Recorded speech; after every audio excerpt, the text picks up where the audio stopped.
First ஒரு ப்ராடான coconut shell எடுத்துக்கலாம். இப்போ இந்த கோகனட் ஷெல்லை க்ளீன் பண்ணிக்கலாம். கோகனட் ஷெல்லோட ரஃப் சர்ஃபேஸ்லாம் க்ளீன் பண்ணாதான் நமக்கு பெயிண்டிங்க்கு ஈஸியாக இருக்கும்.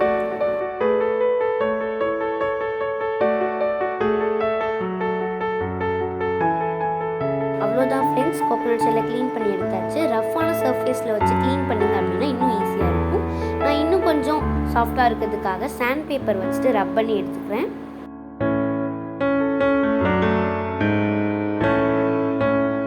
இதே மாதிரி நான் இன்னும் 2 கோகனட் ஷெல் கூட க்ளீன் பண்ணி வச்சுருக்கேன் ஃப்ரெண்ட்ஸ். அண்ட் இந்த கிராஃப்ட்டுக்கு அக்ரலிக் பெயிண்ட் யூஸ் பண்ணோம்னா ரொம்பவே க்யூட்டாக இருக்கும்.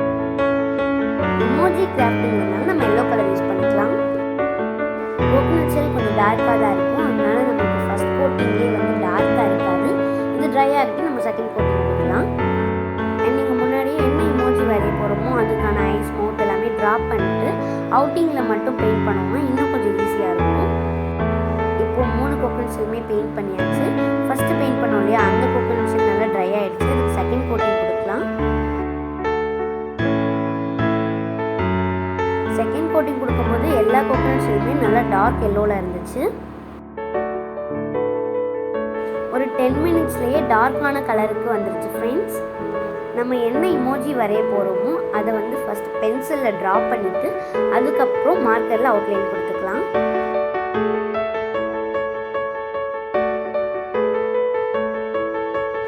கோகனட் ஷெல்லுக்குமே இதே மெத்தட் ஃபாலோ பண்ணிக்கலாம் ஃப்ரெண்ட்ஸ். இந்த இமோஜியோட ஐஸ் வந்து நம்ம ஒயிட் கலரில் ஃபில் பண்ணணும். நான் வந்து ஒரு இயர்பட்ஸ் எடுத்திருக்கேன். ப்ரஷ்ஷை விட இயர்பட்ஸ் வந்து ரொம்ப ஈஸியாக நம்ம ஃபாஸ்ட்டாக பெயிண்ட் பண்ணிடலாம்.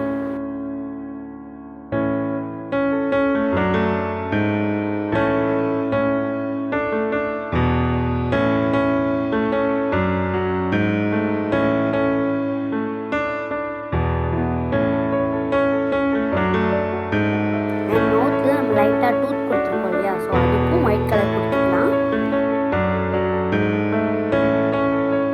இந்த எமோஜியில் டீத்துக்கு மட்டும் ஒயிட் கலர் கொடுத்தா போதும்.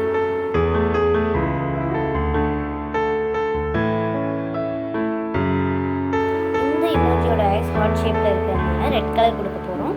அதே பட்சோட பேக் சைடில் தான் நான் ரெட் கலர் எடுத்து அப்ளை பண்ண போகிறேன்.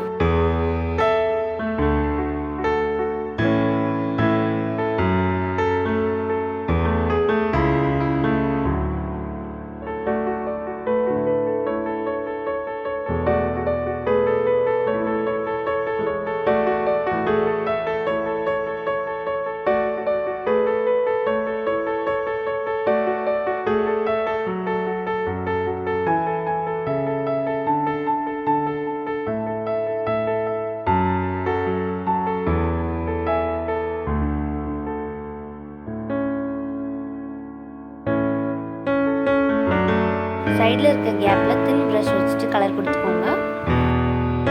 இமோஜியோட மவுத் கொடுக்கறதுக்காக நம்ம கலர் மிக்ஸ் பண்ண போகிறோம். உங்ககிட்ட பேபி பிங்க் கலர் இருந்தால் யூஸ் பண்ணிக்கோங்க. இல்லை அப்படின்னா ரெட் கலரையும் சாண்டல் கலரையும் மிக்ஸ் பண்ணிக்கலாம். பெயிண்ட் ரெடி ஆகிடுச்சு ஃப்ரெண்ட்ஸ். இதை இமோஜியோட மவுத்துக்கு கொடுத்துக்கலாம்.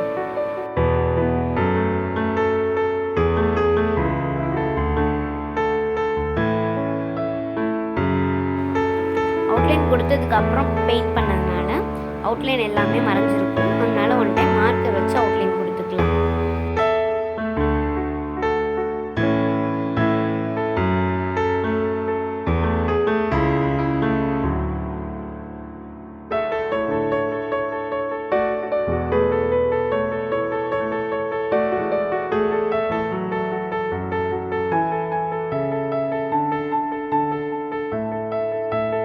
அவ்வளோதான் ஃப்ரெண்ட்ஸ், இமோஜி எல்லாம் ட்ரா பண்ணி முடிச்சாச்சு. பேக் சைடில் ரோப் வச்சு பேஸ்ட் பண்ணி ஹேங் பண்ண போகிறோம். கோகனட் ஷெல்லில் ஹோல் போட்டு கூட கட்டிக்கலாம். ஹோல் போடுறது கொஞ்சம் கஷ்டமாக இருக்கும், அதனால நம்ம பேஸ்ட் பண்ணிக்கலாம்.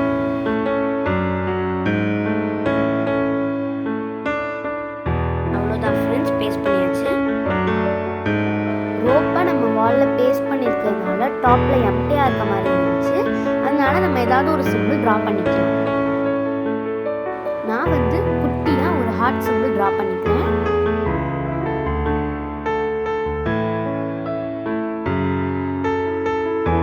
அவ்வளோதான் ஃப்ரெண்ட்ஸ், இமோஜி வால் ஹேங்கிங் ரெடி.